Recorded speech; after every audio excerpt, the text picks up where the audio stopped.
Hello all. तो students, last part of the first day lecture.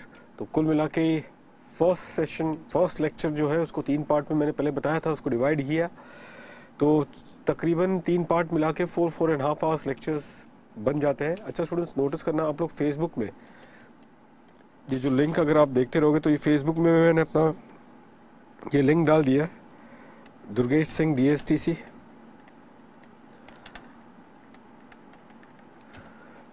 आप यहाँ पे जुड़ सकते हो, तो अकॉर्डिंगली आपको जो लिंक्स हैं इसमें मिल जाएंगी। सेकेंडली स्टूडेंट्स, हो सकता है कि आप मिडनाइट में ना देखें, अर्ली मॉर्निंग में देखो, नो इश्यूज़, जल्दी इसको कंप्लीट कर लेना। ये जल्दी छोटा वीडियो होगा, मैं ज़्यादा इसको खींचूंगा नहीं। बनस्पति ये सब चीज़ पता है, एक लॉजिकल फ्लो लेके जो हमने इतना तक किया है, TDS TCS होपफुली आपने क्वेश्चन देखा होगा, एडवांस टैक्स हमने किया था, उस पर्टिकुलर प्रैक्टिकल एस्पेक्ट को लेके हुए TDS के वो जो क्वेश्चंस मैंने मार्क किए थे हमारी कैप्सूल किताब से, या फिर मे बी आपने PM से देखा होगा, जो भी है। There after we have looked upon the appeals revision, आपका सेटलमेंट कमीशन, एडवांस रूलिंग जो एरियाज़ हैं वो हमने कवर कर लिया है, एंड द मिसलेनियस आस्पेक्ट। उसी के चलते स्टूडेंट्स अब ये वाला पर्टिकुलर पॉइंट है यहाँ पे मैं स्टूडेंट्स पेनाल्टी चालू करता हूँ, लेकिन उसके पहले एक लास्ट एक मिसलेनियस रह गया है जो आप लोग बस ध्यान रखना। I think this is very important, और ये पूछा नहीं है एग्जामिनेशन में अब तक। FA15 का ये था, ये सिचुएशन अब तक पूछा नहीं है। एक सिचुएशन बनाता हूँ ऐसे regular course students, capsule batches, तो ये आपको शायद आइडिया होगा, लेकिन फिर भी आप लोगों को एक जल्दी से रिकैप कर लेते हैं। मान के चलो कि एक असेसमेंट ऑर्डर पास हुआ है, असेसमेंट ऑर्डर पास हुआ है, ठीक है, और उसके साथ साथ notice of demand, NOD, that is notice of demand, ये भी दिया गया है। तो assessment order plus notice of demand है। एसएससी ने यहाँ पे क्या कर दिया है, एसएससी ने यहाँ पे he has paid the tax, plus tax पे करने के बाद वो अपील में जा रहा है। नाउ आफ्टर दिस ये मैटर ITAT पे गया, से फॉर एग्जांपल CIT अपील्स के बाद ITAT फॉर एग्जांपल, और ITAT ने एसएससी के फेवर में डिसीजन दिया, एसएससी के फेवर में डिसीजन गया, और उसी के चलते एसएससी को रिफंड मिल रहा है हियर इन, और रिफंड क्योंकि एसएससी को मिला तो डिपार्टमेंट ने यहाँ पे अपील फाइल कर ली। तो ये सारे इवेंट हुए based upon the ITAT order.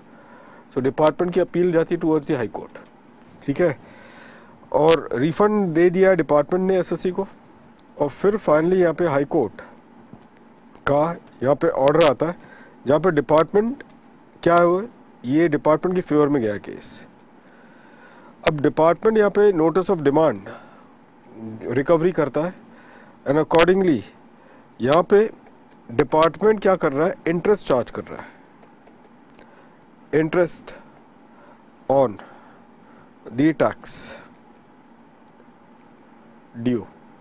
और ये जो इंटरेस्ट का जो पीरियड है वो से फॉर एग्जांपल उसने बैक डेटेड लिया होगा। बैक डेटेड एग्जामिनेशन में हो सकता है वो यहाँ से दे, या फिर लॉजिकली जब से उन्होंने रिफंड दिया है तब से, ये बोल सकते हैं आपको एग्जामिनेशन में एक लॉजिकल क्वेश्चन बनाने के लिए कि जब से उन्होंने रिफंड दिया है तब से उन्होंने क्या किया है, इंटरेस्ट चार्ज कर लिया है। 220 का एक सेक्शन है जो इंटरेस्ट की बात करता है, तो अकॉर्डिंगली बोला जा सकता है कि there is an interest that has been charge by the department under section 220। अब यहाँ पे स्टूडेंट्स सुप्रीम कोर्ट का इन विक्रांत टायर्स के केस में लैंडमार्क जजमेंट था, वो ये कहते थे कि भैया इंटरेस्ट तो तभी होगा जब टैक्स ड्यू है, और टैक्स तभी ड्यू हो सकता है when there is a notice of demand. तो नोटिस ऑफ डिमांड जैसे मिलता है, जैसे हमें अपने बिल्स मिलते हैं तो बिल्स मिलने के बाद वो अमाउंट ड्यू हो जाता है, same way notice of demand जब मिलता है तो आपको वो अमाउंट ड्यू हो जाती है, और ड्यू होने के बाद 30 डेज का पीरियड देखा जाता है। उसके बियॉन्ड अगर पेमेंट नहीं हुई है, मतलब वहाँ तक अगर पेमेंट नहीं होता है तब जाके इंटरेस्ट की बात होती है। ये प्रोविजन है सेक्शन 220 का कि नोटिस ऑफ डिमांड से 30 दिन अगर पेमेंट नहीं हुआ उसके बाद इंटरेस्ट लगाना स्टार्ट कर देते हैं। तो सुप्रीम कोर्ट ने कहा कि भैया आपने तो नोटिस ऑफ डिमांड यहाँ पे दिया, तो यहाँ से देखो ना आपकी 30 डेज का अल्टीमेटली वो पीरियड वहाँ पे डिफॉल्ट करता है कि नहीं। यहाँ पे तो कोई नोटिस ऑफ डिमांड है ही नहीं, आप ये पीरियड से क्यों जा रहे हो पीछे, where is a notice of demand, notice of demand तो है ही नहीं ये पीरियड के लिए, तो आप वो पीरियड के लिए इंटरेस्ट कैसे लगा सकते हो। तो उस हिसाब से डिपार्टमेंट ने बोल दिया कि इंटरेस्ट अल्टीमेटली ये आ गई है। और इसी कॉन्टेक्स्ट में ये सिचुएशन में जो पीरियड ऑफ ये अपना इंटरेस्ट है, इसी के कॉन्टेक्स्ट में अब यहाँ पे अमेंडमेंट देखो क्या है, और ये अमेंडमेंट पे ध्यान देना, और इस वजह से इस पे आप ध्यान रखना कि एग्जामिनेशन में क्वेश्चन बन सकता है, इम्पॉर्टेंट है। ये अमेंडमेंट ये बोलते हैं कि दी ओरिजिनल डिमांड जो रेज किया गया है, जो ओरिजिनल डिमांड जो यहाँ पे रेज किया गया, ये ओरिजिनल डिमांड है, दिस इज ओरिजिनल डिमांड, ठीक है, shall be deemed to be valid। Dimming fiction से इन्होंने ये किया, shall be deemed to be valid till the disposal of appeal। कब तक? till the disposal of appeal by the last appellate authority। और यहाँ पे इन are case, in present case हमारा अपीलेट अथॉरिटी था हाई कोर्ट, उसके बाद मान के चलते कि वो सुप्रीम कोर्ट तक नहीं गए। तो ये वैलिड है, मतलब कि ये डिमांड हम मान के चलेंगे कि भले ही रिफंड देने के बाद कोई डिमांड नहीं है, लेकिन because of the dimming fiction उन्होंने क्या कर दिया, वो डिमांड नोटिस को अलाइव कर दिया।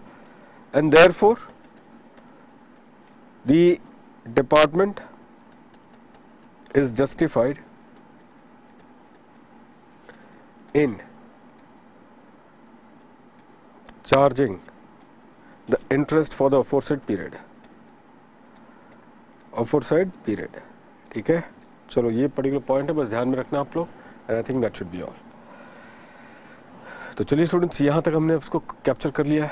Now what we can do is this that ये कैप्चर हो जाने के बाद अब हम आगे बढ़ते हैं पेनाल्टी की कॉन्टेक्स्ट में। अब स्टूडेंट्स पेनाल्टी में देखिएगा, यहाँ पे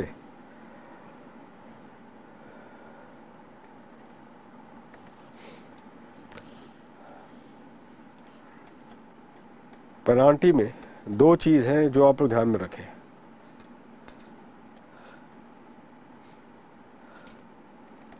एक होगा जो नया सेक्शन है 270A पे प्रैक्टिकल,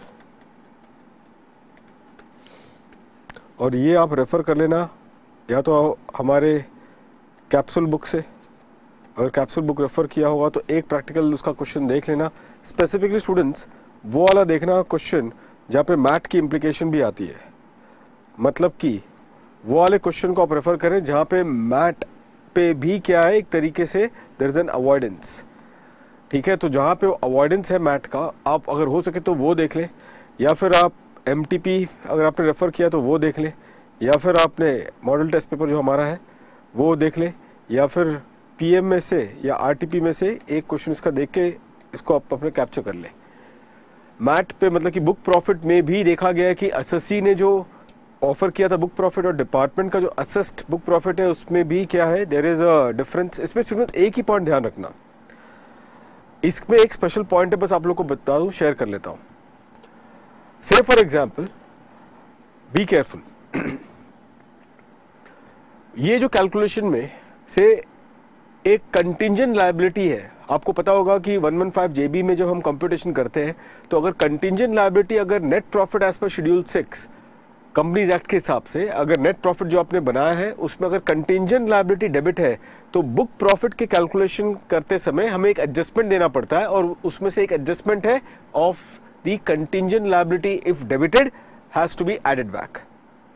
ठीक है, तो आपने एड बैक कर लिया, तो पॉसिबल है कि SSC ने कंटिंजेंट लायबिलिटी क्लेम किया होगा अपने net profit as per books, और वो बुक प्रॉफिट के कैलकुलेशन में वो एड बैक हो जाता है।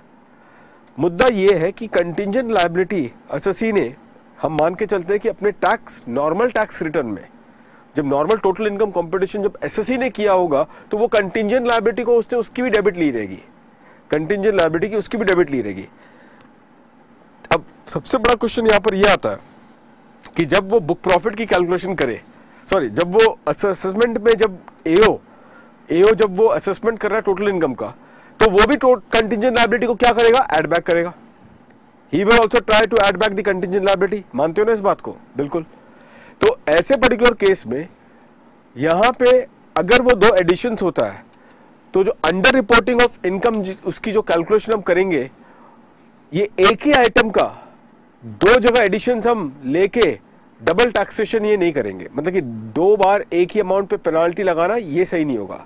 तो अगर ये एडिशन अगर आपने बुक प्रॉफिट मैट में वहां पे आपने कर दिया है तो सेम एडिशन आप टोटल इनकम में आप नहीं करेंगे ये पता लगाने के लिए कि कितना अंडर रिपोर्टिंग टोटल इनकम के साइड पर हुआ है।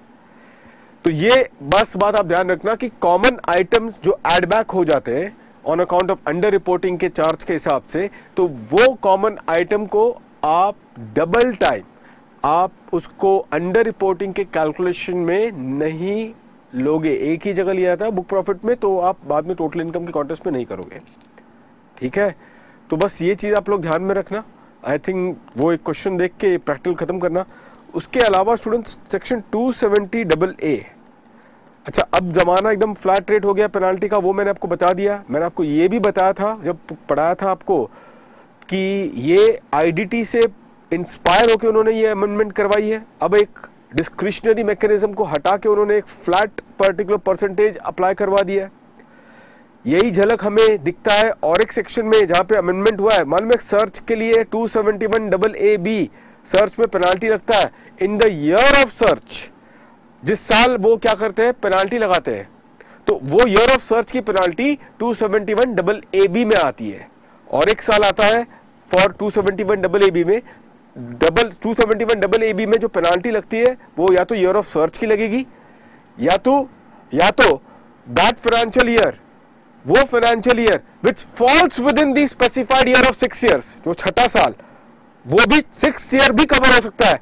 अगर मैंने एग्जांपल अगर आपको याद होगा, अगर से फॉर एग्जांपल सर्च जून में हुआ है, असेसमेंट ईयर जो है उसमें जून में हुआ है, ठीक है, तो ऐसे केस में उस पिछले साल का प्रीवियस ईयर का आरओआई का ड्यू डेट अभी तक नहीं फॉल हो रहा है, पिछले साल का जो प्रीवियस ईयर का ड्यू डेट है उसका अभी तक फॉल नहीं हुआ, तो वो पीरियड भी, जिस पीरियड की बात कर रहे हैं the year preceding before the year of search, तो अगर उसका ड्यू डेट फॉल नहीं हुआ है as on the date of search, तो even for that year penalty हम लगा सकते हैं अंडर सेक्शन 271AA।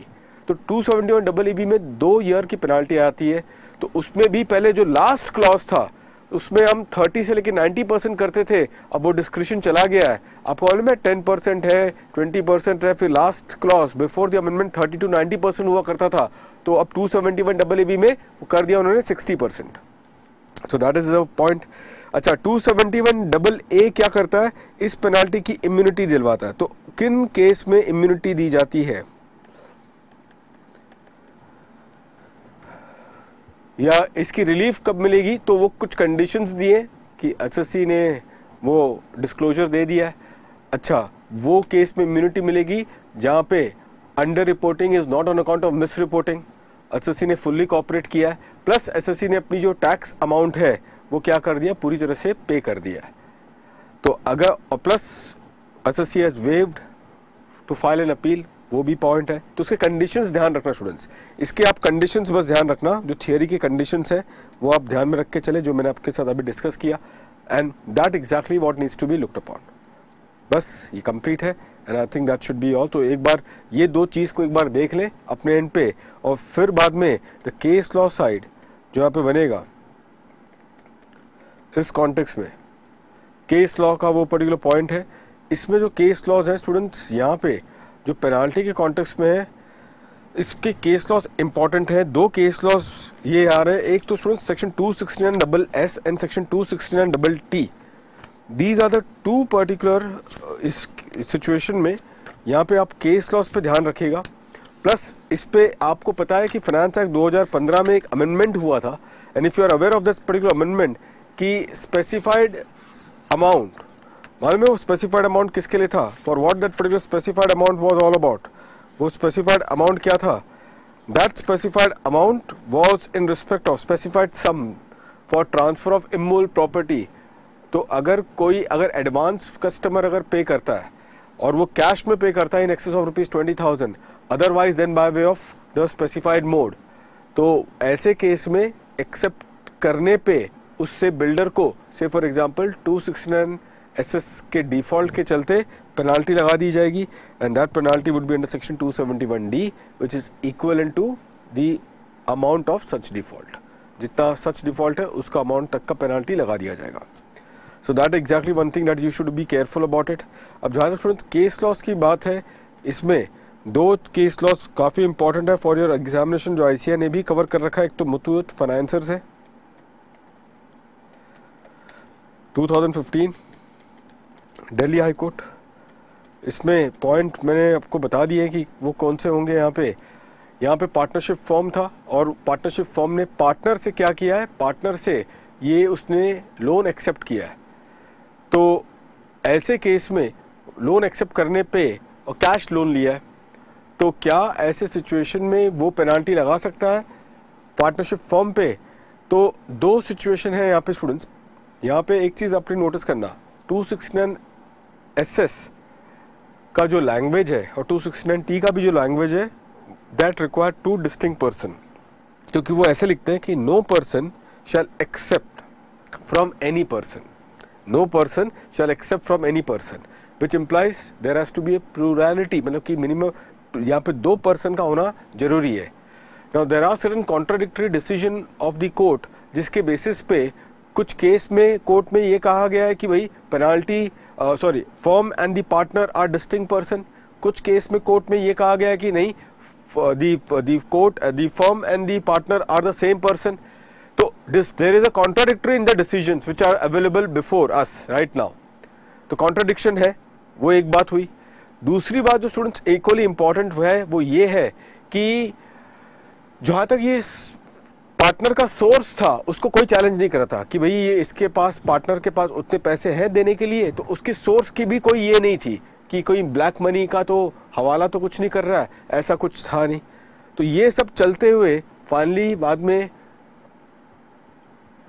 फर्म को, जिसने एक्सेप्ट किया था loan from the partner, firm को बेनिफिट देते हुए, मतलब कि बेनिफिट देते हुए का एक टेक्निकल टर्म है रीजनेबल कॉज। फर्म के पास एक रीजनेबल कॉज है कि क्यों उन पे पेनाल्टी नहीं लगाई जा सके, क्यों उन पे पेनाल्टी नहीं लगाई जाए, उनके पास एक रीजनेबल कॉज है। और रीजनेबल कॉज का पॉइंट स्टूडेंट्स एक सेक्शन है पेनाल्टी में, सेक्शन 273B। कौन सा सेक्शन मैंने कहा? Section 273B। वो एक रीजनेबल कॉज उनके पास है कि भाई ये दो मैंने क्या दिए, दो आर्गुमेंट दिए। तो वो दो आर्गुमेंट क्या था वो आप लोगों को बस लिखवा देता हूँ, वो बस आप ध्यान में रखना। और फाइनली कंक्लूजन, तो ये दो पॉइंट आप लिख करोगे अगर मुथूट फाइनेंसर का केस अगर आता है एग्जामिनेशन में। तो यहाँ पे स्टूडेंट नोटिस करना, जो दो पॉइंट है यहाँ पे, source of money not doubted,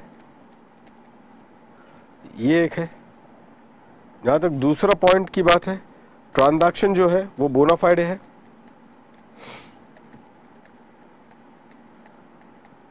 ठीक, तीसरा है यहाँ पे, ये है यहाँ पे ट्रांजैक्शन बोनाफाइड है। और जो दूसरा पॉइंट है यहाँ पे students, 269 SS can be invoked only if there are two distinct person। फिर देख लीजिए कॉन्ट्राडिक्टरी डिसीजन, ये जो मैंने बताया था क्या है कि कुछ हाई कोर्ट ने कॉन्ट्राडिक्शन है यहाँ पे। कुछ हाईकोर्ट कहते हैं कि फॉर्म और पार्टनर डिस्टिंक्ट है, कुछ हाईकोर्ट कहते हैं फॉर्म और पार्टनर डिस्टिंक्ट नहीं है। तो इस दोनों ये लिख देना, ये लिखना होगा आपको क्या कॉन्ट्राडिक्टरी डिसीजन है, वो अल्टीमेटली आप लिख ले। और फाइनली बाद में सेक्शन 2 कंक्लूड कर ले with 273B। Therefore the firm has a reasonable cause, has a reasonable cause as to why the penalty shall not be imposed।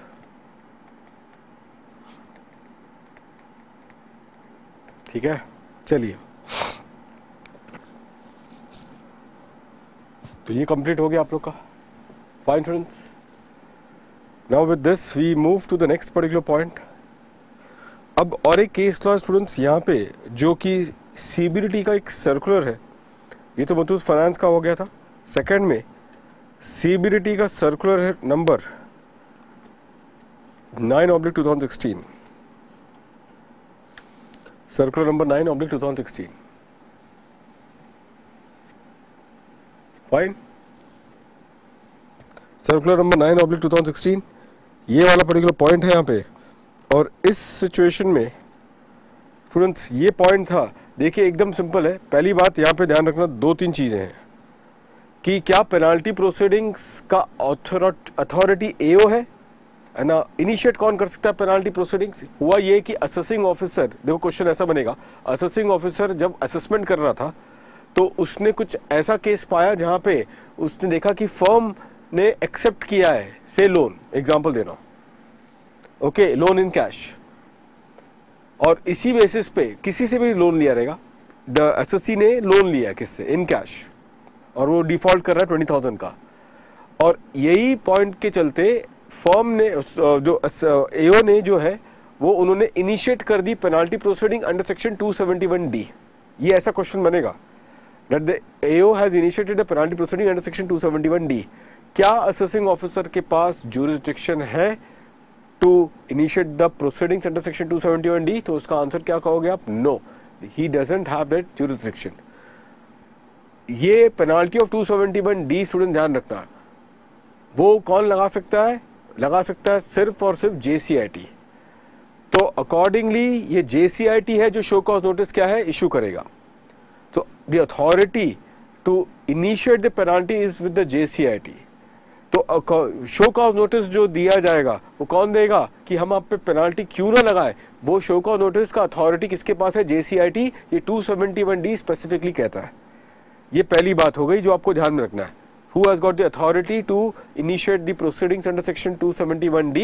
The authority to initiate the proceeding under section 271D is with the JCIT. दूसरी बात, what is the time limit of completion of the assessment? Sorry, what is the time limit of passing the penalty order? अब students time limit जो है इसकी 275 के अंदर time limit दी गई है। पेनाल्टी ऑर्डर कब तक पास कर देना चाहिए उसकी ऑर्डर दी गई है, उसका टाइम लिमिट हमें 275 के अंदर मिलता है। अब जब हम 275 के अंदर देखते हैं तो स्टूडेंट्स आप बस एक ही बात ध्यान रख के चलो, अभी आपको बहुत लोग को तो पता चल चुका है, रेगुलर बच्चों कैप्सूल वालों, लेकिन आप लोग एक चीज आप ध्यान में लेके चलना कि पेनाल्टी ऑर्डर इम्पोज करता है का टाइम लिमिट होगा, that is a last category जिसको हम रेसिडुअल कैटेगरी कहते हैं। क्योंकि जो इनिशियल कैटेगरीज है उसमें अथॉरिटी जो टाइम लिमिट दिया गया है वो बताया गया कि पेनाल्टी प्रोसीडिंग्स किसने इनिशिएट किया। पहले 3 कैटेगरी, जैसे कि असेसिंग ऑफिसर एक है, एक कैटेगरी में असेसिंग ऑफिसर होगा, दूसरे कैटेगरी में CIT होगा और तीसरे में CIT अपील्स होगा।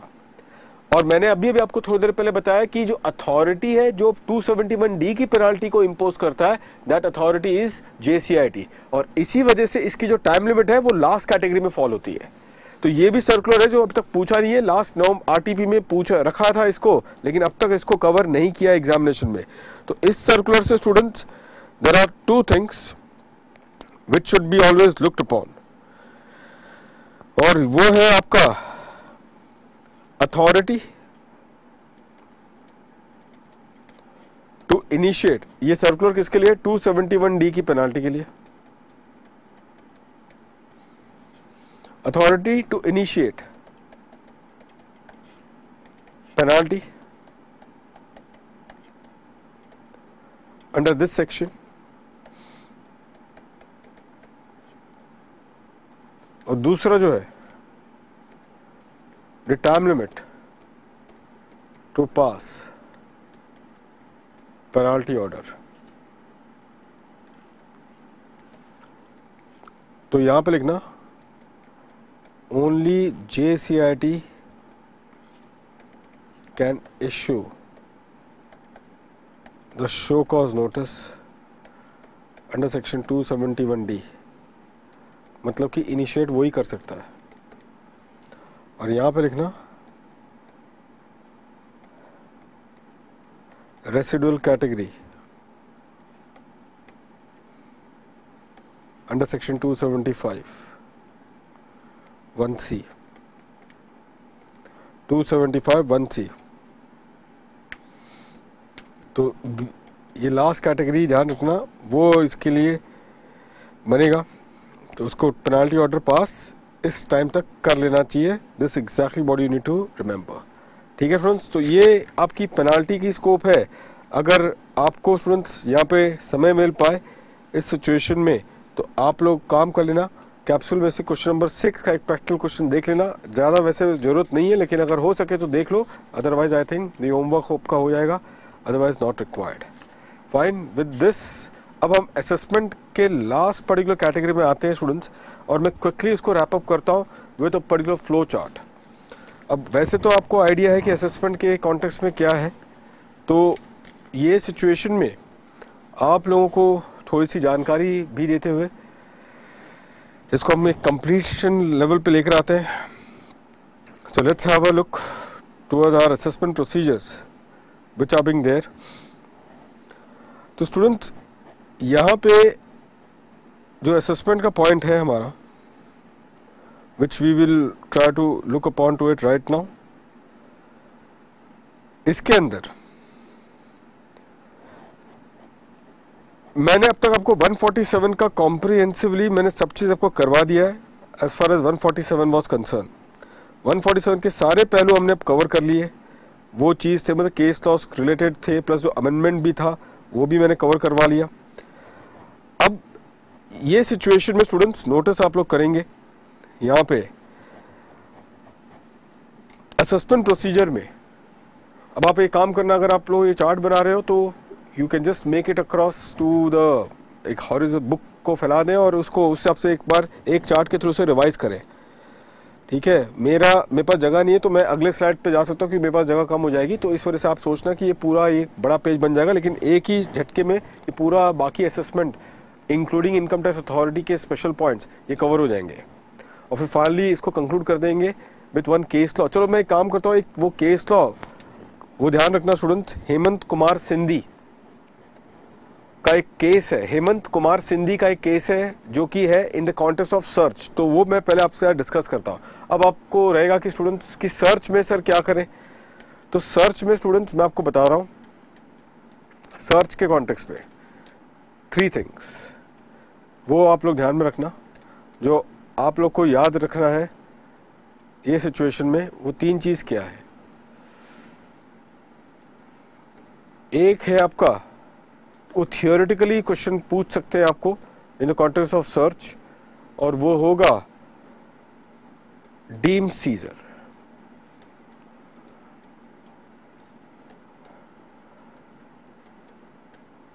ऑर्डर ऑफ रिस्ट्रेंट,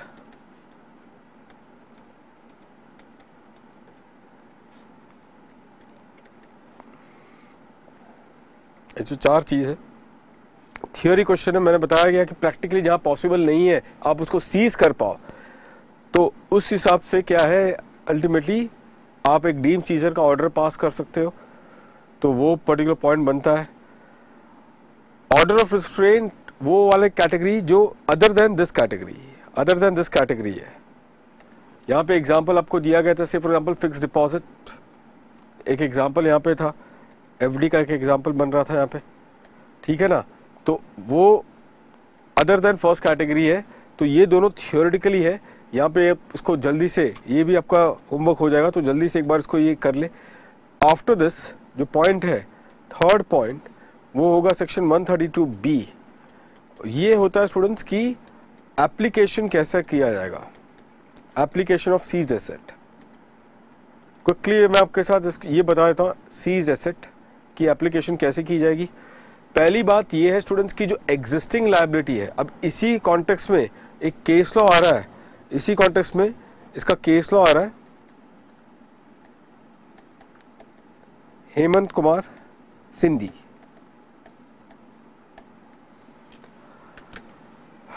तो 132B समझ लें, और अकॉर्डिंगली बाद में उस हिसाब से वो केस लॉ भी आ जाएगा, तो मैं वो तुरंत आपको करवाता हूँ।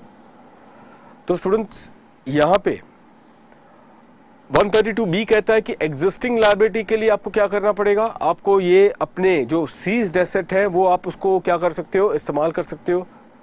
That is the first thing. Existing liability जो है उसको सीज एसेट के लिए आप इस्तेमाल कर सकते हो, ये पहली बात है। सेकेंड पॉइंट, अब ध्यान से सुनना इसको, जिसका जो सेकेंड पॉइंट है वो क्या है? सेकेंड पॉइंट ये है कि एज फार एज जो एग्जिस्टिंग जो डिमांड रहेगा वो तो चलो वो तो हो जाएगा, मतलब कि आउटस्टैंडिंग डिमांड अगर है किसी पिछले साल का तो वो हम क्या कर सकते हैं, इसको इस्तेमाल कर सकते हैं। अपार्ट फ्रॉम दिस जो इसके कुछ जो स्पेशल पॉइंट है वो कुछ इस तरीके से हैं स्टूडेंट्स की, you can also in this regard, आप लोग इसके अलावा जो सर्च के कॉन्सिक्वेंस पे जो लायबिलिटी बनती है, क्या वो लायबिलिटी आप उसको सीज्ड एसेट से क्या कर सकते हो, can you meet up with the seized asset? तो उसका एक प्रोसीजर ध्यान से सुन लेना आप लोग। सर्च से लायबिलिटी बनेगी, आप बोलेंगे सर किस टाइप की लायबिलिटी बनेगी सर्च से? तो देखो वो 6 साल का स्पेसिफाइड ईयर होता है। अच्छा, वो 6 साल के जो स्पेसिफाइड ईयर की अपनी एक कहानी है, कहानी आपको पता है कि क्या है? कहानी ये है 6 साल की स्पेसिफाइड ईयर में कि अगर उस सालों के लिए अगर कोई असेसमेंट अगर पेंडिंग होगा तो अपने आप में वो अबेट हो जाएगा, ये आपको पता है ना वो 6 साल। अच्छा, 6 साल कैसे डिटरमाइन करते हैं वो भी आपको आइडिया है। सर्च जिस साल है उसके प्रीसीडिंग 6 साल आपको लेने पड़ते हैं और वो पूरे 6 साल का ROI फाइल की जाती है। So that is how it goes with it. इसके अलावा स्टूडेंट्स थोड़ा सा ध्यान रखो, तो वो स्पेसिफाइड ईयर में अगर से कोई किसी साल का रेगुलर असेसमेंट पेंडिंग है तो वो अबेट हो जाएगा।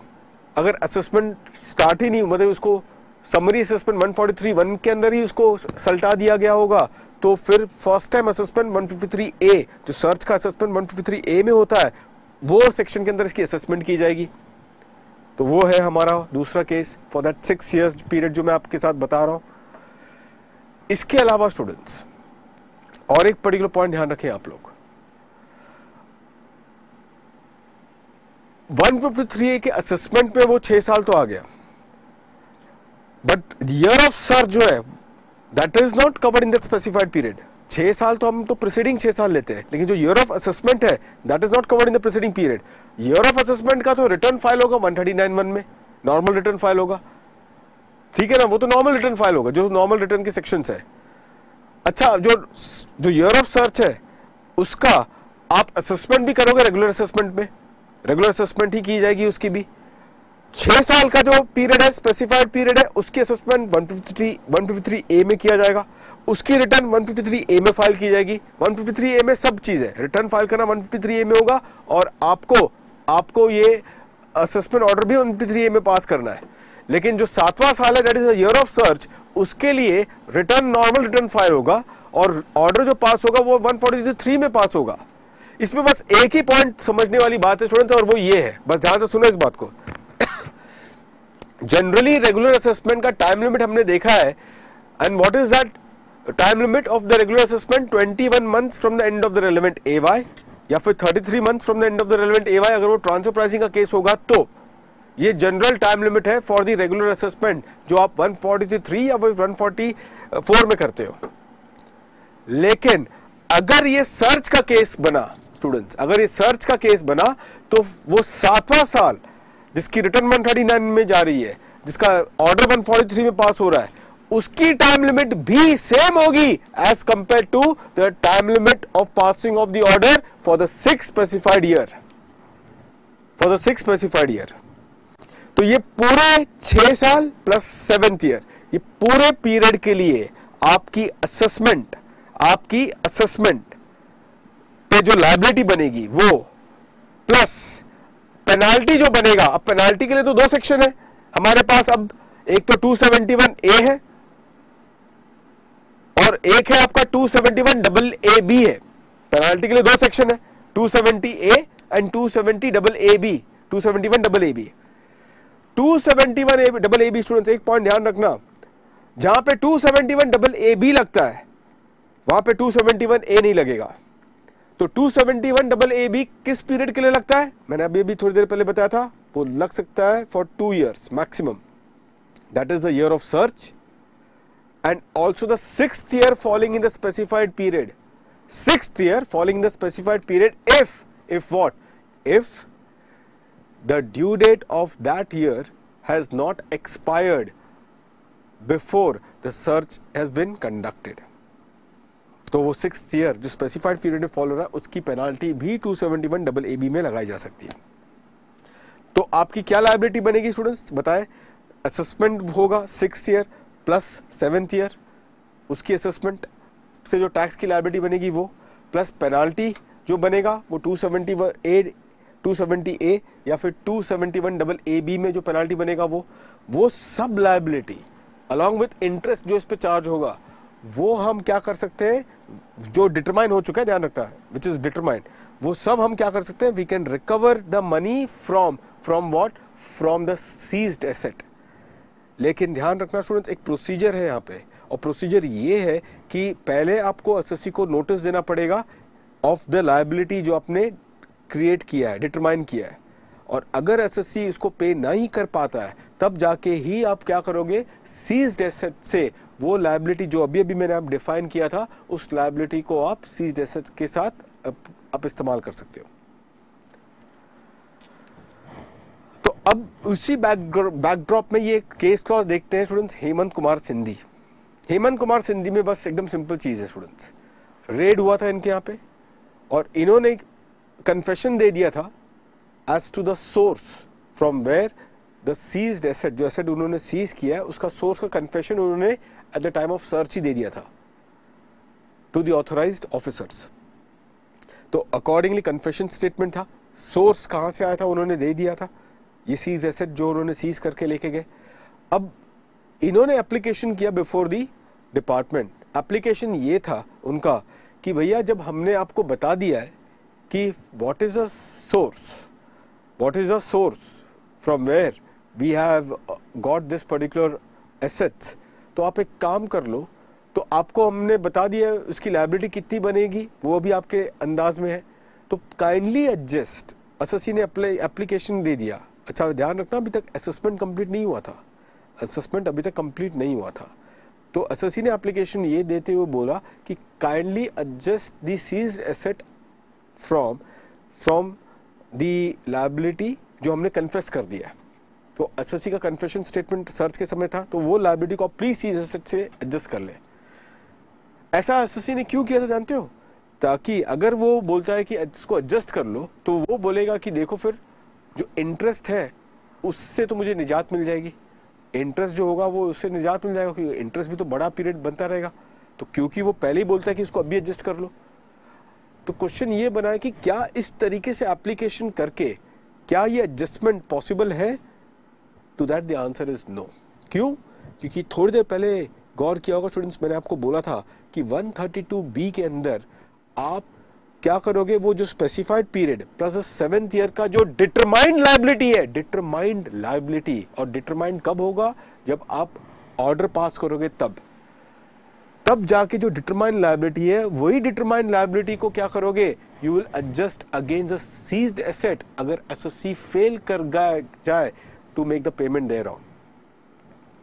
जबकि यहाँ पे एसएससी ने क्या कर दिया, यहाँ तो उससे सीधा जैसे सीज हो गया एसेट तुरंत उसके बाद उससे एप्लीकेशन दिलवा दी, असेसमेंट अब तक हुआ नहीं था, पेनाल्टी ऑर्डर पास की नहीं गई थी और इसने एप्लीकेशन दे दी ये कह के कि आप वो जो कन्फेशन हमने किया था कि इतनी हमारी अमाउंट है इनकम की जिसको हमने ब्लैक मनी के थ्रू से अर्जित किया है, तो वो कन्फेशन जो एसएससी ने दिया था तो उसका आप जो टैक्स बनता है वो टैक्स अमाउंट सीज एसेट्स के साथ क्या कर लो, आप उसको इस्तेमाल कर लो।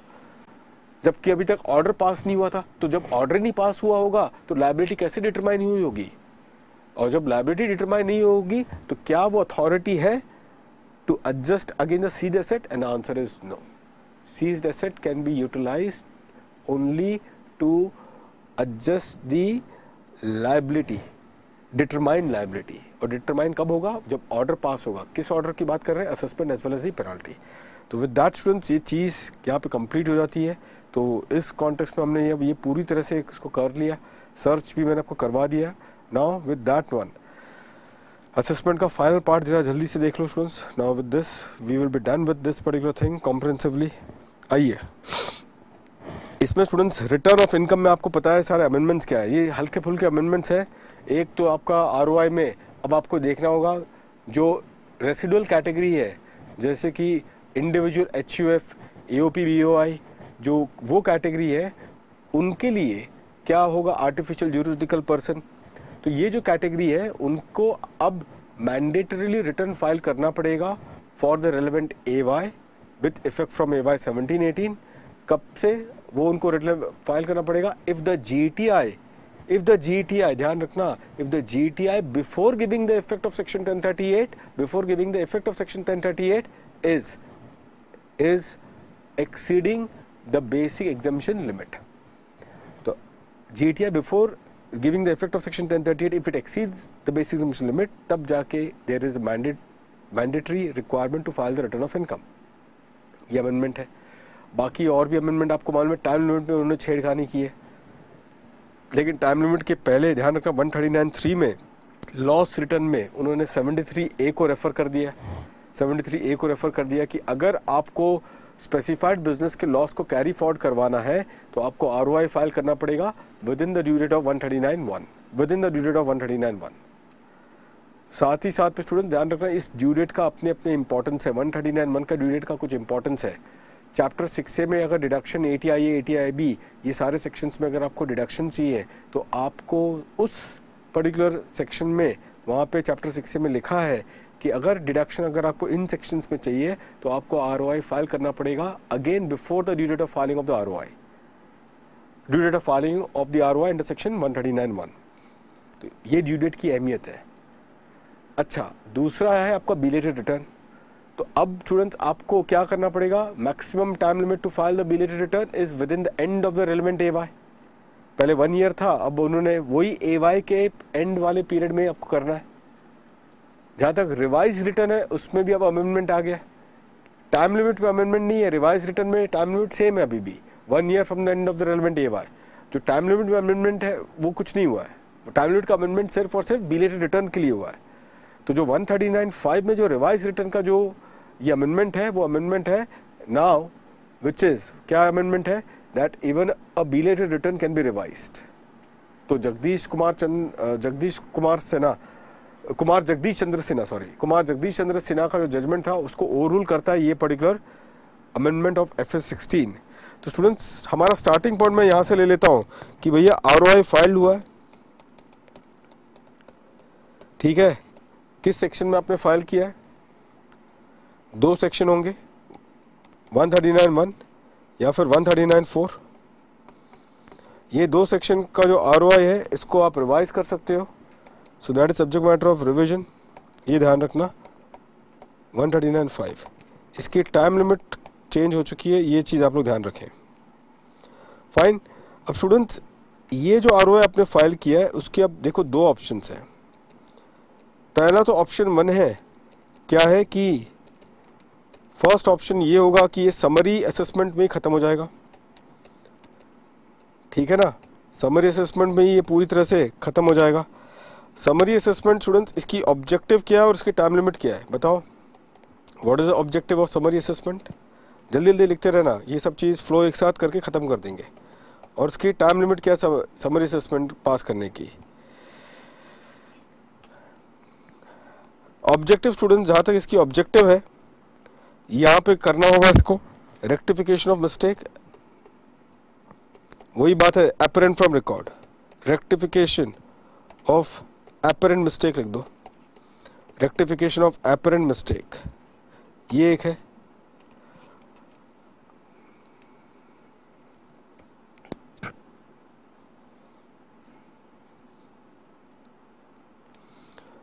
हाँ, और उस हिसाब से स्टूडेंट्स क्या होगा, रेक्टिफिकेशन करना होगा जो भी अपरेंट मिस्टेक्स हैं, उसके एग्जांपल्स उन्होंने दिए। फिर एनी सम पेएबल या फिर कोई भी सम पेएबल बन सकता है, क्योंकि इंटरेस्ट 234 ABC का आपने वो एडजस्ट फैक्टर नहीं किया होगा तो उससे कुछ सम पेएबल आ सकता है, या फिर रिफंड ड्यू होगा,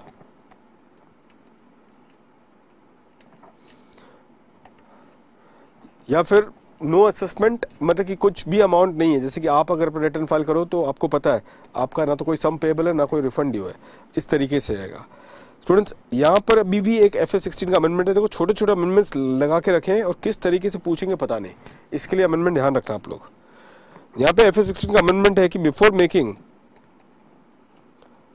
making any adjustment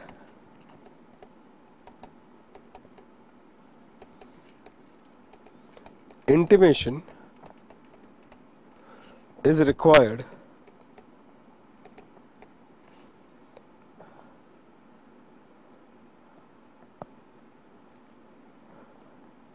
to be served।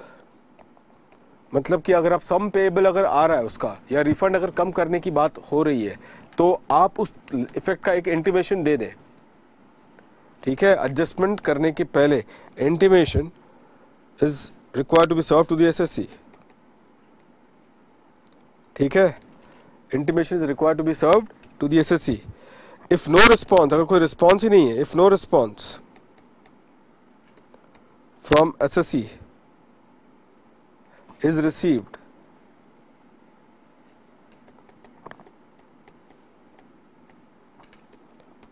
within 30 days, comma, the ROI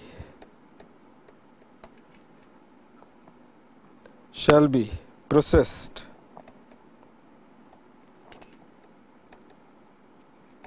by incorporating the adjustment,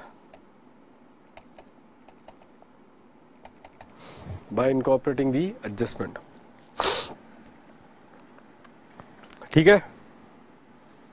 चलिए अब ये वाला हो गया। व्हाट इज ऑब्जेक्टिव, वो मैंने आपको बता दिया। ऑब्जेक्टिव क्या करना है ये होगा। अब टाइम लिमिट, इंटीमेशन की टाइम लिमिट क्या होगी। अब यहाँ पे भी अमेंडमेंट है, ये अमेंडमेंट बहुत इंपॉर्टेंट है। This is an important amendment. आपको क्वेश्चन पूछना है कि क्या इंटीमेशन देने के बाद नोटिस ऑफ स्क्रूटनी, एनओएस का फुल फॉर्म क्या है, नोटिस ऑफ स्क्रूटनी, क्या ये सर्व किया गया था या नहीं। क्वेश्चन ये पूछना है आपको। और उसकी बात दो ही हो सकती है, या तो आंसर येस होगा या फिर आंसर नो है। नोटिस ऑफ स्क्रूटनी सर्व किया गया है या नहीं। तो अगर ये सर्व किया गया तो 143(1)D में ध्यान रखना टाइम लिमिट जो बना है इट इज, ये ऑर्डर कब तक पास करना पड़ेगा। जनरली टाइम लिमिट अगर नोटिस ऑफ स्क्रूटनी नहीं है, जैसे कि आपके केस में आपको नोटिस ऑफ स्क्रूटनी नहीं दिया जाता, अगर आपने रिटर्न फाइल कर दिया है तो ऐसे केस में 1 year from the end of the financial year in which the ROI is filed, ठीक है। अदरवाइज अब ये FA16 का अमेंडमेंट है यहाँ पे स्टूडेंट्स, तो मैं इसको यहाँ पे लिख देता हूँ। अमेंडमेंट क्या है यहाँ पे, before the completion of assessment, before the completion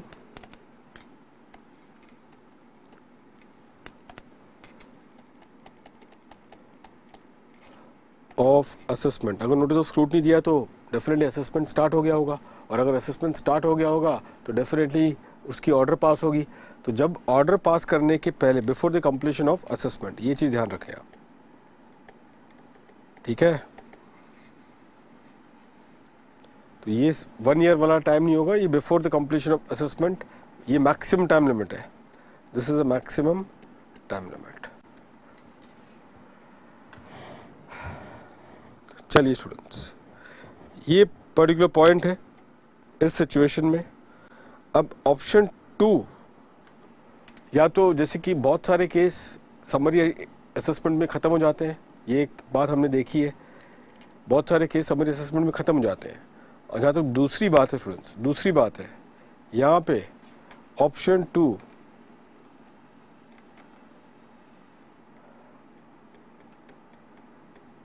कि होता ये है कि इसको नोटिस ऑफ स्क्रूटनी दिया जाता है अंडर सेक्शन 143(2).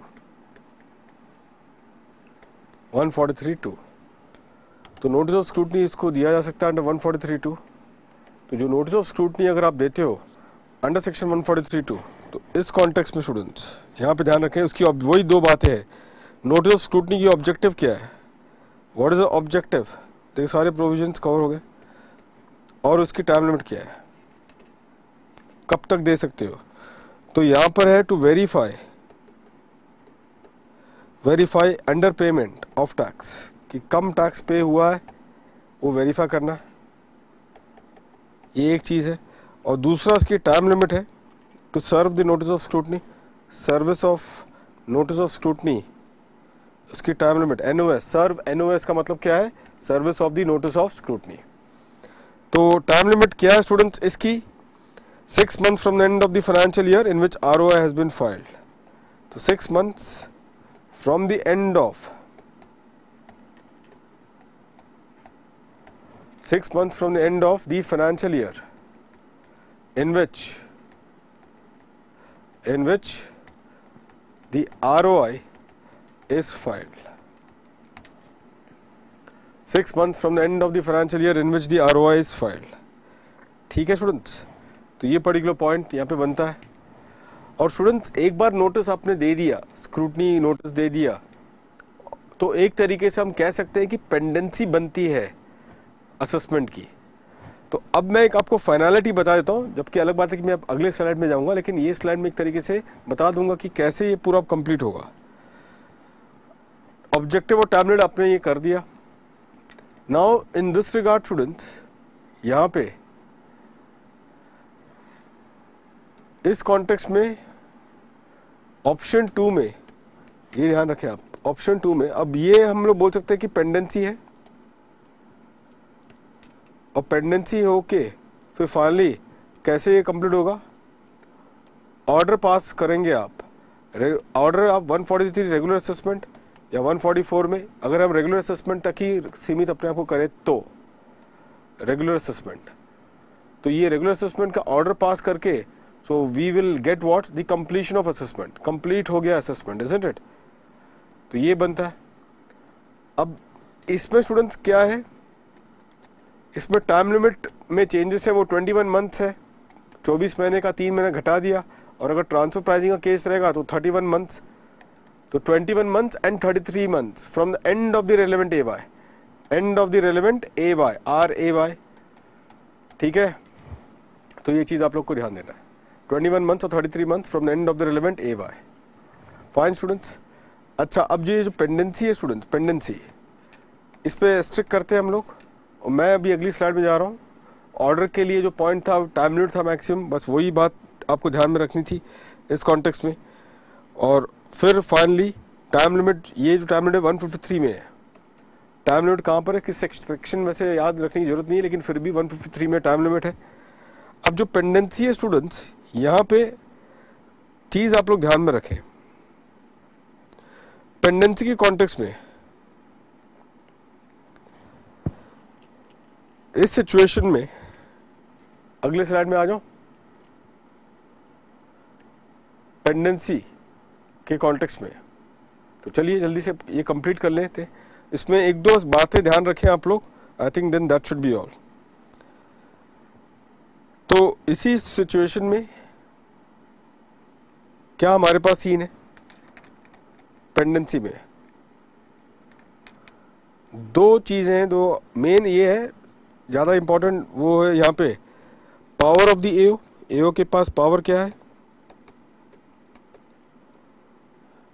और दूसरा जो है वो है the right of the SSC। अच्छा स्टूडेंट्स, आपको मालूम है वो कौशल्या बाई का एक केस था, पैन, एक ऐसा SSC, वो याद है ना आपको, पैन नंबर का एक केस है 139A, वो याद, वो एक बार क्विक रीड करना कि पैन किस कैटेगरी में एप्लीकेबल होती है। वैसे तो ये IPCC वाले स्टफ्स हैं, लेकिन फिर भी वो कौशल्या बाई का केस थोड़ा सा ध्यान रखना आप लोग, कॉन्स्टिट्यूशनल डिसीजन है वो, जहाँ पे ये कहा गया था कि अगर एक व्यक्ति को पैन ऑब्लिगेटेड उसको नहीं है, there is no obligation to obtain PAN, 139A के हिसाब से उनको कोई ऑब्लिगेशन नहीं बनता, तो अगर नॉन फर्निशिंग ऑफ पैन है, if there is a non furnishing of PAN that has happened, तो वो सिचुएशन में द डिपार्टमेंट जो है, अगर पैन आपने फर्निश नहीं किया, सॉरी डिपार्टमेंट नहीं, तो जो सामने वाली पार्टी है, लाइक से फॉर एग्जांपल बैंक में आपका डिपॉजिट है, कुछ डिपॉजिट्स है, उससे आपको इंटरेस्ट मिल रहा है, ठीक है, आपने पैन फर्निश नहीं कर पाए, आप पैन फर्निश नहीं कर पाए, क्यों नहीं कर पाए? क्योंकि आपने पैन ऑब्टेन नहीं किया। क्यों नहीं ऑब्टेन किया? क्योंकि आप ऑब्लिगेटेड नहीं हो to obtain the PAN as per section 139A। तो इस हालात में लॉ ये कोर्ट का डिसीजन है, वो ये डिसीजन है कौशल्या बाई के केस में कि TDS डिडक्ट 206AA के रेट के हिसाब से नहीं लगेगा। So the rate of TDS as per 206AA shall not be applicable. तो ये सिचुएशन ध्यान रखना, ये पर्टिकुलर पॉइंट था उस सिनारियो में, बस आपसे चर्चा करनी थी ताकि वो केस लॉ भी क्या है एक बार मैंने डिस्कस कर लिया। सो नाउ पेंडेंसी में पावर ऑफ द AO में कुछ पावर्स देखो, कुछ ऐसे पावर्स है यहाँ पे। मैं पावर्स में दो डिस्टिंक्शन करता हूँ। एक जो असेसमेंट में ही है, जैसे कि वैल्यूएशन ऑफिसर को देना 142A reference to the DVO department of valuation officer. मतलब जनरली ये वैल्यूएशन ऑफिसर का केस तभी हमारे सामने आता है जब ये कोई सर्च एंड सीजर हुआ है और एसेट अगर सीज कर लिया गया हो, एसेट अगर सीज कर लिया गया हो तो उसकी जो वैल्यूएशन है वो DVO करेगा, डिपार्टमेंट वैल्यूएशन ऑफिसर। फिर स्पेशल ऑडिट का केस 142(2)A वो भी हम दे सकते हैं। स्पेशल ऑडिट के लिए कुछ कंडीशंस है। कंडीशन ये है कि पहली कंडीशन है कि आपकी प्रोसीडिंग पेंडिंग होनी चाहिए। दूसरा सबसे इम्पॉर्टेंट पॉइंट ये है कि जो बुक्स ऑफ अकाउंट्स जो है वो बहुत कॉम्प्लेक्स है और it is prejudicial to the interest of revenue. Books of accounts is complex है books of accounts and it is prejudicial to the interest of revenue. So दो ध्यान रखना यहाँ पे, complexity of the books of accounts complex है and prejudicial to the interest of revenue, prejudicial to the interest of revenue, abbreviation form में लिख रहा हूँ। क्या चीज़ है? Books of accounts. ध्यान रखना बुक्स ऑफ अकाउंट्स की बात हो रही है। So all this talks is in respect of books of accounts. ठीक है, तो ये सिचुएशन ध्यान रखिएगा। तो ये पर्टिकुलर पॉइंट है यहाँ पे। दूसरा कुछ जो पेंडेंसी में यहाँ पे ध्यान रखना स्टूडेंट्स, कुछ सेक्शन 133 जैसे कि पावर, AO के पास पावर है, power to call for information, power to call for information, जैसे कि किससे वो इंफॉर्मेशन मंगा सकते हैं? से एनी बैंकिंग ऑफिसर, उनसे वो इंफॉर्मेशन मंगा सकते हैं और बैंक को वो इंफॉर्मेशन उपलब्ध करवानी होगी। भले ही वो बैंक उस AO के पास अपना ROI फाइल नहीं करता होगा, उससे कुछ फर्क नहीं पड़ता, लेकिन अगर बैंक एक ऐसे व्यक्ति का अकाउंट रखता है जिसका असेसमेंट चल रहा है, तो अगर AO ने नोटिस दिया बैंक को तो bank is duty bound to furnish the information. Non compliance will attract penalty, वो पर्टिकुलर पॉइंट आपको याद है, इजंट इट? तो ये पर्टिकुलर सिचुएशन है, वो आप लोग ध्यान में रखें। अच्छा, इस पर कतिरूर कोऑपरेटिव का एक जजमेंट था लेकिन वो अब आ चुका है तो इसको अब रहने दें।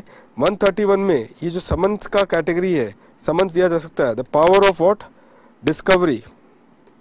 ये किसी व्यक्ति को भी दिया जा सकता है। ठीक है, इसमें जरूरी नहीं कि ये पर्टिकुलर पॉइंट हो, ये किसी भी व्यक्ति को दिया जा सकता है summons. Discovery, inspection, enforcing attendance,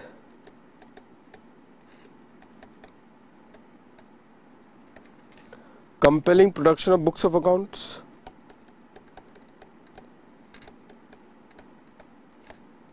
BOA books of accounts, और इवन जब आप बुक्स लेकर जाते हो, जब समन्स आपको दी गई है और आप बुक्स लेकर जाते हो तो वो बुक्स को इम्पाउंड भी कर सकते हैं। You will not use the word seize, you will use the word impound, और 15 दिन का टाइम लिमिट है उसका। तो यहाँ पे है students impound books of account, maximum लेकिन 15 दिन के लिए, मैक्सिमम लेकिन 15 दिन के लिए। ठीक है, ये वाला पर्टिकुलर पॉइंट है। फिर पावर उनके पास है, पेंडेंसी अगर है तो सर्वे भी कर सकते हैं। मतलब जरूरी नहीं ये तो ये सब चीज स्टूडेंट्स, पेंडेंसी अगर ना भी हो, ध्यान से सुनना इस बात को, अगर पेंडेंसी ना भी हो तब भी ये कार्रवाई कर सकता है ये, लेकिन उसके लिए फिर उसको क्या चाहिए? परमिशन चाहिए फ्रॉम द हायर अथॉरिटी। ये जनरल पॉइंट है ये, फिर परमिशन लेनी पड़ेगी। तो लेकिन मैं आपको बस यहाँ पे लिंक करके दे रहा हूँ, बस आपको समझने के लिए, ताकि एक ही चार्ट में सब चीज़ कवर हो जाए। ये सर्वे का पावर है। सर्वे में ध्यान रखना, इसमें दो चीज़ें इंपॉर्टेंट है। एक है इसका timing of survey, place of business में ध्यान रखना ड्यूरिंग बिजनेस आवर्स है। प्लेस ऑफ बिजनेस में क्या है, ड्यूरिंग बिजनेस आवर्स, और एनी अदर प्लेस। तो अगर एक होटल में अगर आप सर्वे करने जा रहे हो 8 बजे रात को, चाह सकते हो क्योंकि वो बिजनेस आवर्स है, isn't it? लेकिन एनी अदर प्लेस, लाइक आप बोलते हो कि मेरी बुक्स रखी है मेरे सीए के ऑफिस में, तो वो एनी अदर प्लेस हुआ। तो एनी अदर प्लेस में अगर सर्वे करने जाना है तो वो हो सकता है only after sunrise but before sunset. ये चीज़ बस आप ध्यान में रखना, ठीक है। तो ये सर्वे का पॉइंट है। अपार्ट फ्रॉम दैट और एक पॉइंट है सर्वे का स्टूडेंट्स, सर्वे में भी स्टूडेंट ध्यान रखना, सर्वे के लिए अगर टीम आती है और उनको बुक्स को इम्पाउंड करना है, वो कर सकते हैं। 10 दिन का टाइम लिमिट है, if I am not mistaken, उसकी 10 दिन की टाइम लिमिट है ऑफ इम्पाउंडिंग और रिटेनिंग द बुक्स। तीसरा पॉइंट, अभी सर्वे कर सकते हैं even on the TDS compliance, मतलब जो पेयर है ऑफ द अमाउंट वो टीडीएस की कंप्लायंस कर रहा है या नहीं, वो पता लगाने के लिए भी सर्वे किया जा सकता है। तो टीडीएस कंप्लायंस के लिए भी सर्वे पॉसिबल है। Even that is a point that you should always take into account. तो 133A ये सिचुएशन है स्टूडेंट्स, यहाँ पे ये पर्टिकुलर पॉइंट है यहाँ इस कॉन्टेक्स्ट में। उसके बाद स्टूडेंट्स एक यहाँ पर आए तो 119 भी एक हमेशा ध्यान रखना, ये क्या है यहाँ पे, एओ कैन गिव इफेक्ट और not can give the effect, has to give effect. जब वो असेसमेंट कर रहा है has to give the effect of CBDT circular, ये मैंडेटरी है ना उन पे, तो has to give the effect, mandatory है, तो has to give the effect of CBDT circular as it binds. किसको बाइंड कर रहा है, as it binds ITA, ITA का full form income tax authority, लेकिन एक्सेप्ट किसको, सीआईटी अपील्स, सीआईटी अपील्स को छोड़ के। क्यों है उसकी लॉजिक मैंने बताया था, बस अब ये रहने दें। तो एक्सेप्ट फॉर सीआईटी अपील्स, ठीक है। तो ये 119 पर्टिकुलर पॉइंट मैंने आपको यहाँ पे करवा दिया है इस कॉन्टेक्स्ट में। तो लीजिए ये आपका यहाँ पे कंप्लीट हो गया है, various powers which are available to the income tax officer. अब finally students last particular point discuss करते हैं, देन दैट्स इट, ये चीज़ कंप्लीट हो जाएगा पूरी तरह से। और वो होगा students in respect of the right of the assessee. SSC के पास रिवाइज रिटर्न कर सकता है जब तक ऑर्डर पास नहीं होता है, before the completion of assessment. Revise return की टाइम लिमिट क्या है, before the completion of assessment. Assessment कब कंप्लीट होता है, on passing of the order. So before the completion of the assessment और 1 year from the end of the relevant AY, तो revise return file कर सकता है वो, ये उसके पास राइट है। और स्टूडेंट दूसरा पर्टिकुलर पॉइंट है यहाँ पर, ये सिचुएशन है, ही कैन चैलेंज, अगर नोटिस ऑफ स्क्रूटनी आई है, वो जनरली अब तक वार्ड 11 में अपना रिटर्न फाइल करता है और उसको वार्ड 21 से नोटिस आ जाता है। वार्ड 11 में रिटर्न फाइल करने वाला व्यक्ति, उसको वार्ड 21 से क्या आ रहा है, नोटिस आ रहा है। तो can he challenge the jurisdiction of the AO, and answer is yes. So he can challenge the jurisdiction of the AO, ये चीज ध्यान रखें। अच्छा स्टूडेंट्स, इस पे भी एक अमेंडमेंट है। अच्छा, क्योंकि सर्च आपने किया है वो उस कॉन्टेक्स्ट में, ये जुरिसडिक्शन ऑफ AO 124, इस पे भी अमेंडमेंट है, और अमेंडमेंट है FF 16 का टाइम लिमिट। ये इंपॉर्टेंट हो सकता है, घुमा देगा आपको सर्च के कॉन्टेक्स्ट में, अलॉन्ग विद द 124 ये आ सकता है आपको। आप अपने रेगुलर रिटर्न फाइल करते थे सेक्शन 11 में और वार्ड 11 में, लेकिन AO जो आपके यहाँ पे फिर रेड हो जाता है। रेड होने के बाद आप रिटर्न फाइल करवाते हो वो 6 साल का स्पेसिफाइड ईयर का, लेकिन जो आपको बाद में असेसमेंट जो हो रहा है स्पेसिफाइड ईयर का, वो असेसमेंट कौन कर रहा है, it is done by the assessing officer, जिसका वार्ड नंबर है 21। तो फिर आप ऐसे केस में क्या आप ऑब्जेक्शन ले सकते हो, एंड आंसर इज यस, ले सकते हो स्टूडेंट्स। और जो अमेंडमेंट है, इफ आई जस्ट एक बार कंफर्म कर रहा हूँ, नहीं तो अननेसेसरली यहाँ पे चूक होनी नहीं चाहिए। तो अकॉर्डिंगली यहाँ पे जो अमेंडमेंट है, जो 124 का पर्टिकुलर पॉइंट बना हुआ है,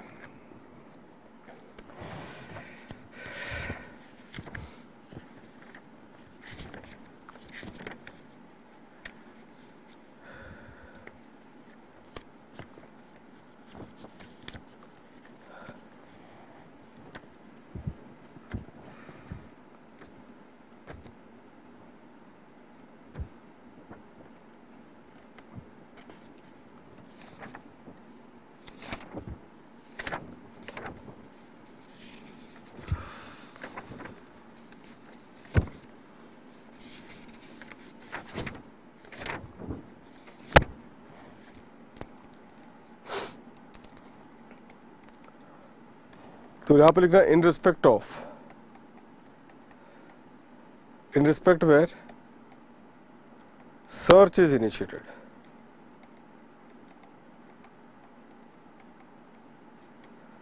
अंडर सेक्शन 132, और रिक्विजिशन जो बुक्स ऑफ अकाउंट्स है ना, रिक्विजिशन बुक्स ऑफ अकाउंट्स वाला कैटेगरी, या तो सर्च हुआ रहेगा 132 में, या तो रिक्विजिशन आपसे की जाएगी 132A में, उसमें भी 6 साल का असेसमेंट होता है। And assessment is sought to be made, कहाँ पे, दोनों का असेसमेंट कहाँ पर sought to be made by the AO under section 153A। तो ये कॉन्टेक्स्ट पे स्टूडेंट्स अमेंडमेंट एक आया है, और उसकी time limit to object the jurisdiction of AO, क्या है वो time limit students? Time limit ये होगा इसका, यहाँ पे अर्लियर ऑफ व्हाट, बताओ जल्दी से, earlier of 2 things, 1 month from the date in which notice under section 153A is served or before completion of assessment।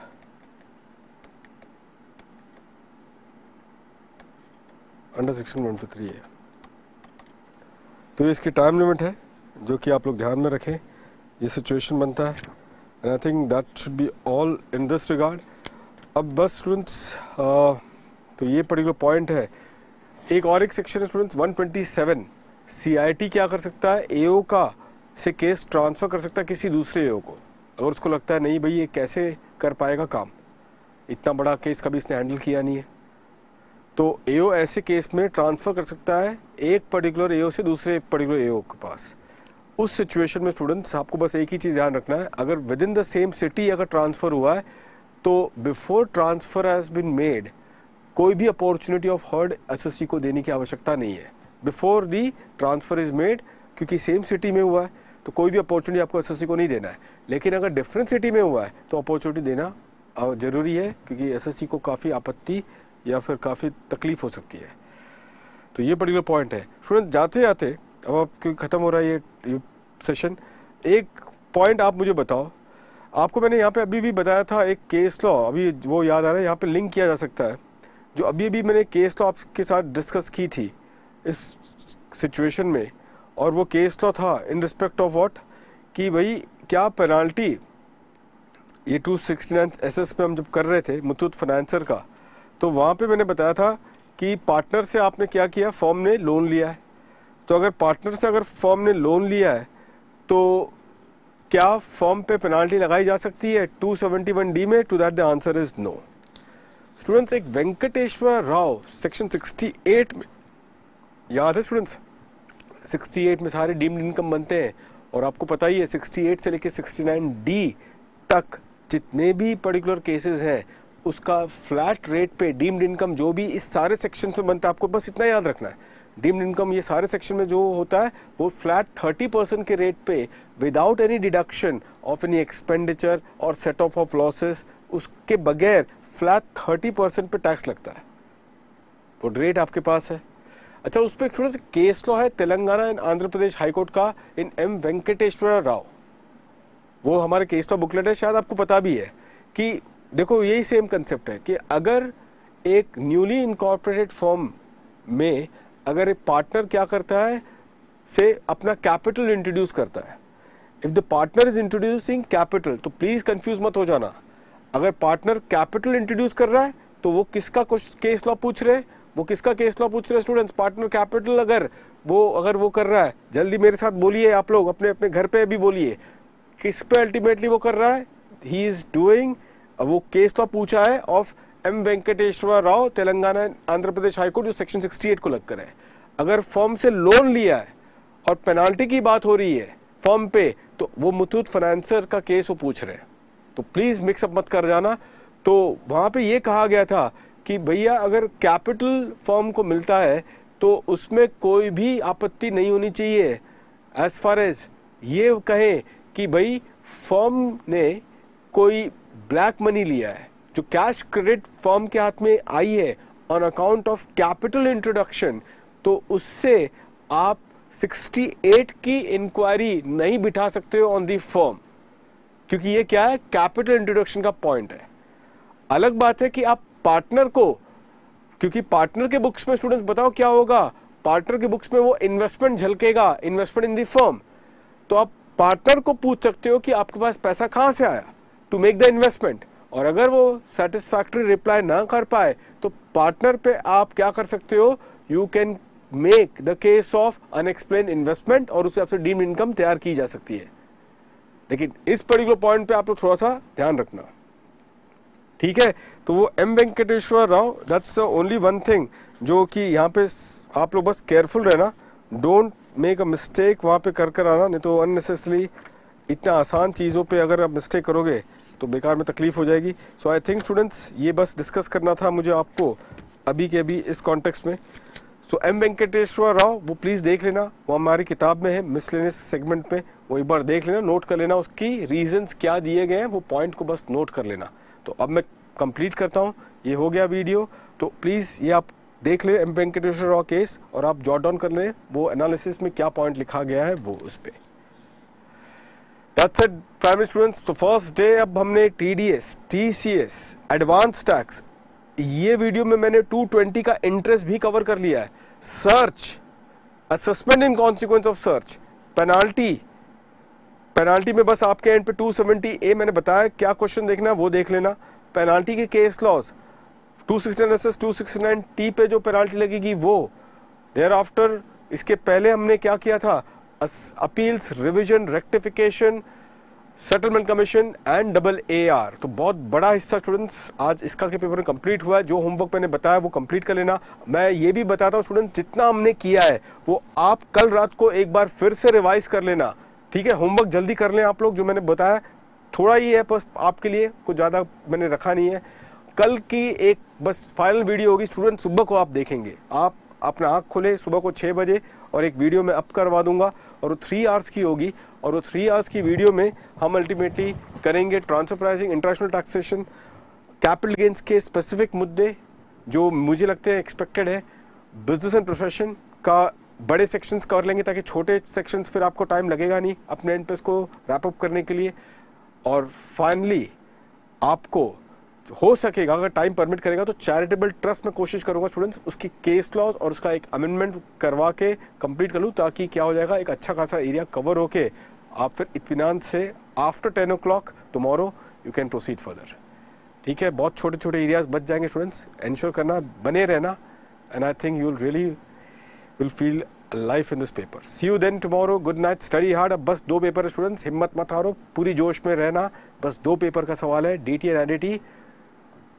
ये पूरा गेम पलट सकता है in the last 2 papers, don't lose hope. God bless all of you, good night, thank you.